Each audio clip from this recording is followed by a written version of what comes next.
Good day! Welcome back sa ating YouTube channel, Music World Music. So guys, obviously nakalagay sa ating thumbnail yung ating 5 paboritong Christmas album sa taon na ito. Pero bago nating simulan guys, batiin muna natin yung ating mga subscribers, ang ating mga musicanatics and 18. Kumusta po? Yung mga hindi pa nakakapag-subscribe dyan guys, masubscribe na lang. And John, i-reveal na natin guys yung 5 sa mga paborito kong Christmas album collection on vinyl record format. Actually guys, ano talaga yung paborito kong Christmas album na parati pinapatugtog this year. So nagpila ko guys ng 5. So i-reveal natin ngayon. And I hope mayroon din kayo sa collection nyo. So yung pinakauna kong paboritong Christmas album sa taon na ito ay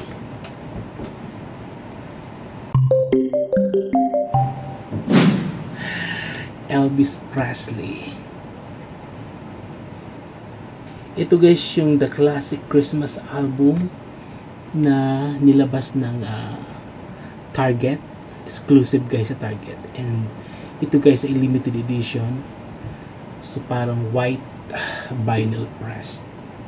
Mayroon siyang 16 tracks. Diba? The King of Rock and Roll. Actually, si Elvis parang nakapag-release siya ng 2 Christmas album sa kanyang mga studio albums na nagawa. Yung pinakauna, yung parang limited edition siya na parang may mga booklet. Marami siyang photo sa loob. And yung isa naman, parang may halo siyang gospel. And kaya ngayon guys, meron siyang mga nilalabas na mga compilation Christmas album kasi marami-rami din siyang nagawa. Bukod doon sa 2 Christmas album niyang ginawa, mayroon pa siya mga unreleased and mga hindi na isama sa Christmas album na yun na nilabas ngayon na isinasama sa mga compilation Christmas album niya. O diba guys, kahit matagal nang nawala si Elvis pero release pa rin ng Christmas album ang record company ni Elvis, RCA Music. Yan, ang CEO ay si Clive Davis. Yan. Ang dami niya dito guys, mga gantang Christmas song. Siyempre, hindi mawala dito guys yung Blue Christmas. Ito yung kanyang iconic Christmas song. And ang dami din niya mga remake, yung traditional Christmas song. Like Winter Wonderland, First Noel, I'll Be Home for Christmas. Diba, andito lahat. Merry Christmas Baby, White Christmas, Silent Night. Ang dami, Santa Claus is Back in Town. Wow. Oh Come All You Faithful, Merry Christmas Baby. I think para sa kanya itong Merry Christmas Baby. Yan. So ito yung pang-5 ko. Kasi bukod guys sa physical album, mayroon din naman ako nitong mga download format na sa gadgets ko nakalagay. Sa cellphone ko guys, and then, so parati kong pinapakinggan yung mga song ni Elvis itong album na to. And yung pinaka-favorite ko dito guys, yung Blue Christmas. Saka yung Merry Christmas Baby.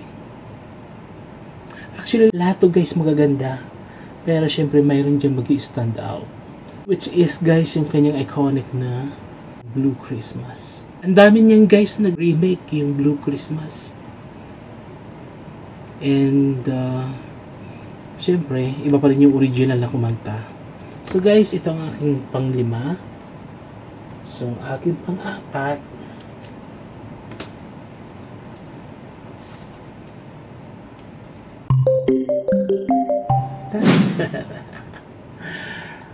Ito naman ay ang Christmas album ni Tori Kelly. Yan, Christmas. Wow. Noong una guys, nagustuhan ko to dahil meron siyang remake ng iconic song ni Mariah na All I Want for Christmas. Ginawa niya nga guys na parang ano lang yun dito, parang bonus track.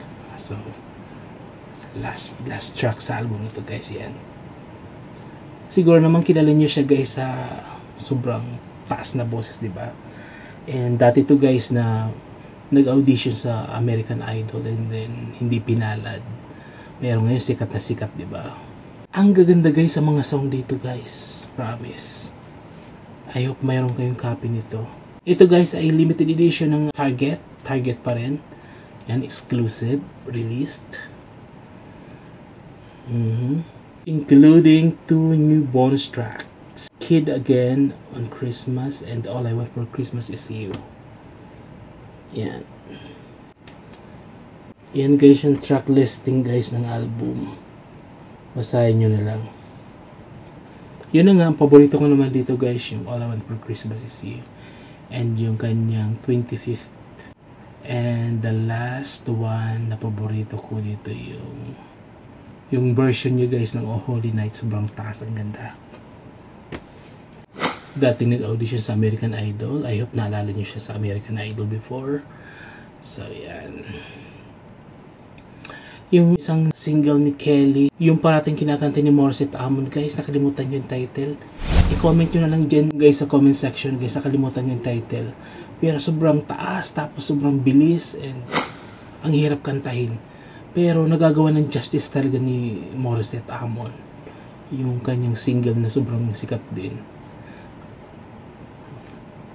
Nakalimutan ko lang guys yung title, pero yung mga nakakaalam, i-comment nyo dyan guys. Nakalimutan ko. So marami din siya mga hit songs si Tori Kelly. So guys, ang aking pang third, walang iba ay kundi si Kelly Clarkson. Bali ito guys, halat ito LP, vinyl record format.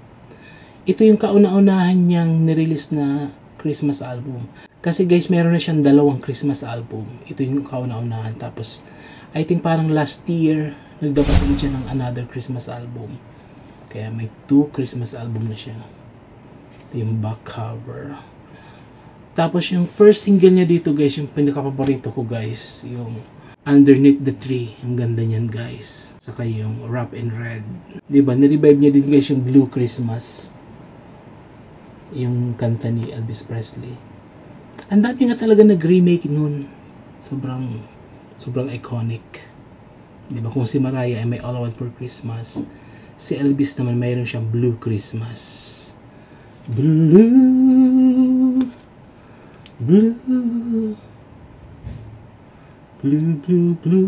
Christmas. Saka alam ko din guys, mayroon si Celine Dion, mayroon siyang cover ng Blue Christmas din. Diba? Ang daming nag-cover. So ito guys yung aking pantatlo. Lahat ng tracks dito guys, walang tapon. Actually lahat ko yung favorite. Wala akong i-skip dyan guys. Walang tapon. The best. Bali mayroon siyang ano guys, dami din to. 1, 2, 3. 15 songs. May 3 siyang original tracks sa album na to. And the rest, lahat remake. Mga cover niya ng mga traditional Christmas songs. Diba? Like Silent Night. Diba? Dito yun eh. Saka yung Blue Christmas, White Christmas, My Favorite Things. Diba? Saka yung Baby It's Cold Outside. Ang ganda guys. Yan. Alala ko si Jessica Simpson. Ni-remake niya din yan. Diyan sa album, yung Christmas album. So ito yung pang-3. Ang aking runner-up, ang aking pangalawa sa paborito ko ngayong taon na to sa aking mga Christmas collection ay syempre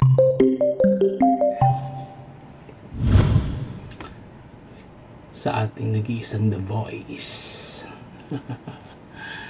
Sayang lang nga kasi dapat nag-release si Whitney before pa, yung mga nasa prime pa ng boses niya. Kasi ito guys, mix. Kumbaga pinagsama-sama dito kunwari yung official soundtrack doon sa isa niyang movie, yung Joy to the World. Ginawa niya yun nung mid-90s. Tapos ito naman guys, nirelease niya nung 2003. So iba na yung boses ni Whitney nung time na yun. And mahalata nyo guys, kung sino man yung may album nito, Alam nyo ibig ko sabihin kasi very obvious guys yung boses niya dun sa Joy to the World kumpara sa mga bago niyang na-record na Christmas album. Ibang-iba na yung boses niya. Buti na lang si Mariah nakapag-release siya noong early 90s. Yung sa first part ng kanyang career, nakapaggawa si Mariah ng Christmas album, kaya talagang wow.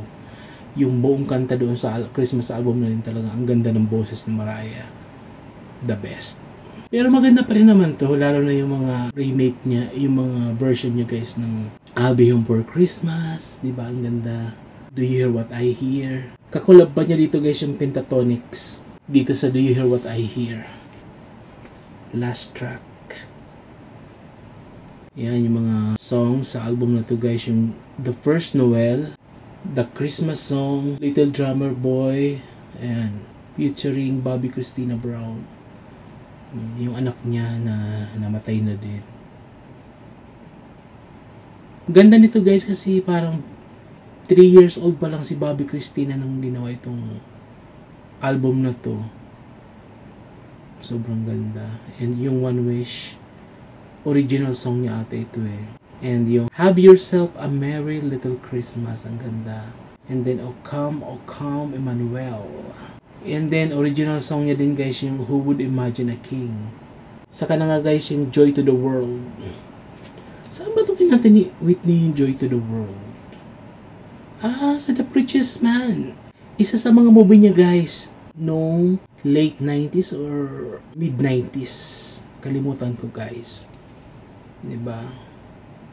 And mayroon siya guys 12 tracks. Whitney. One Wish. Exclusive siya guys sa Walmart. And colored vinyl. I think white or clear.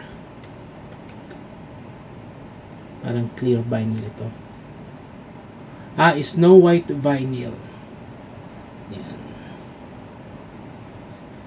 And yung aking pinaka-favorite Christmas album, hindi lang ngayong taon na to, kundi sa buong nagdaang ilang dekada. Up to now.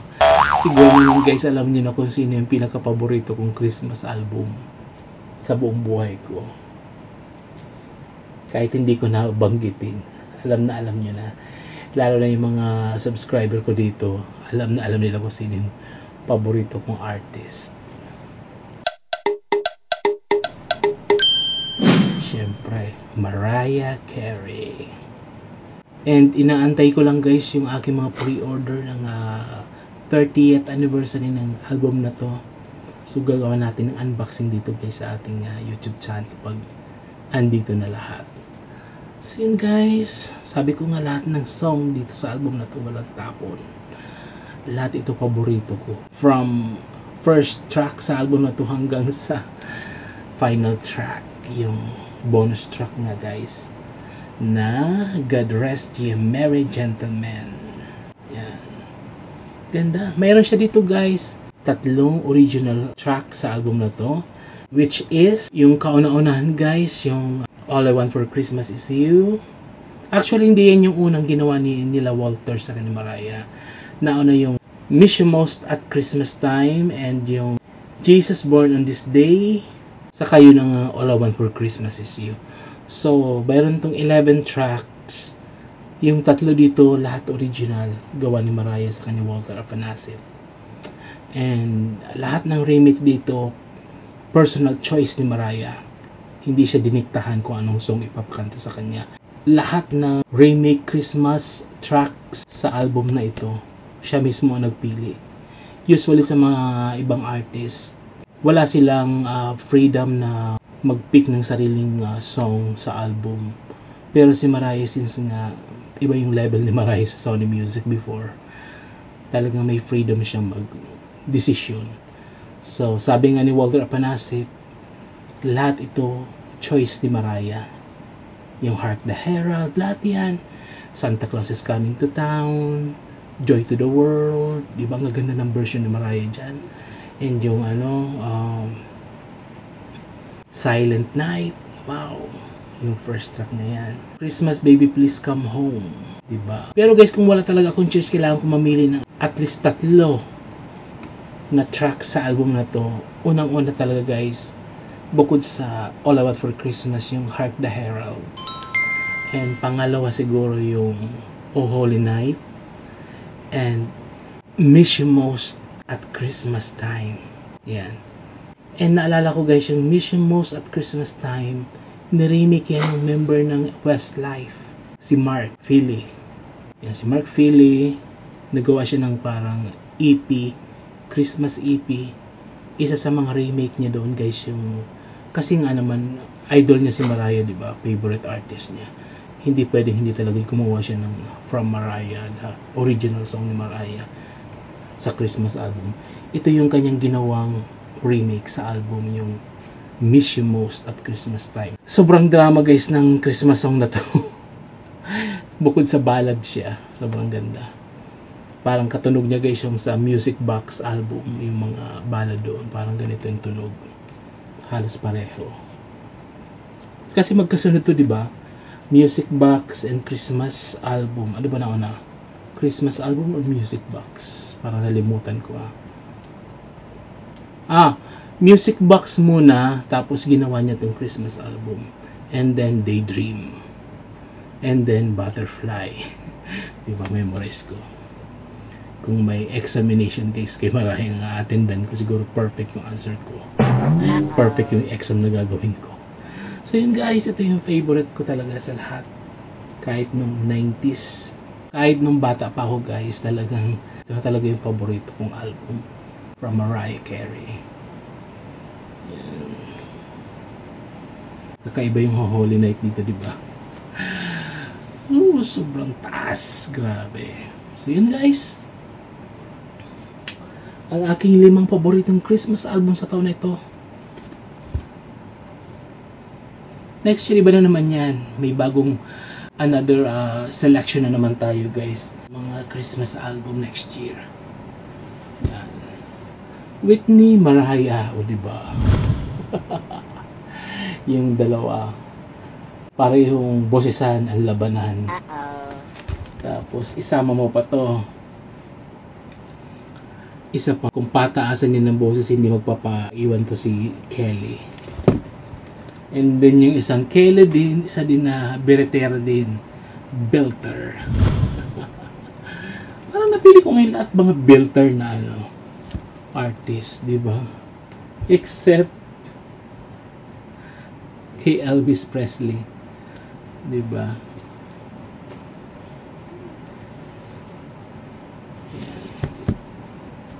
Nag-iisang male artist sa aking top 5. Ayan guys.